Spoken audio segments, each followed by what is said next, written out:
लेकिन एक सेकंड।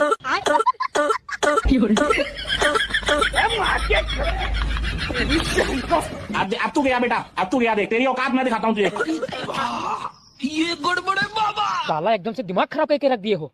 अब देखते हैं तुम्हारा खांसी कैसे नहीं ठीक होता है। डॉक्टर साहब इस बार तो दिक्कत वाली कोनो बातें नहीं है। साले को खटिया में एकदम चिपका के रस्सी से बांधे हैं। बस आप किसी तरह से सुई लगा दीजिए डॉक्टर साहब। अबे तू टेंशन मत ले, आज तो साले को सुई लगा कर ही रहूंगा, चाहे उसमें मेरी जान चली जाएगी। चलो भाई देखो अपने क्या।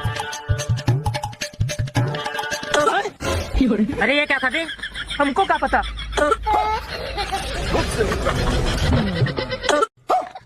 और अभी तो रुको, क्लाइमैक्स अभी बाकी। साला तुमको बोले थे बांध कर रखे इसको। अरे तो हमको क्या पता था साला खटिया लेके उड़ने लगेगा। तुम इसको सुई लगाओ तब तक हम कुछ जुगाड़ करते हैं। अरे बाप रे। साले को हमसे उड़ा दूंगा एक बार हाथ।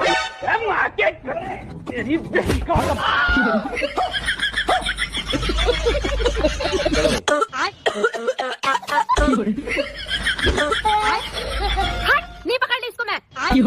दीदी बाहर हो। भैया वो सब छोड़, भैया किधर है? अरे वही तो बता रही हूँ, भैया ने पता नहीं कौन सी बीड़ी पी ली और वो खास खास के पागल हो गया।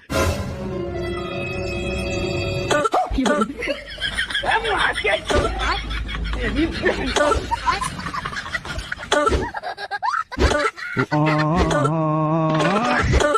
बाबा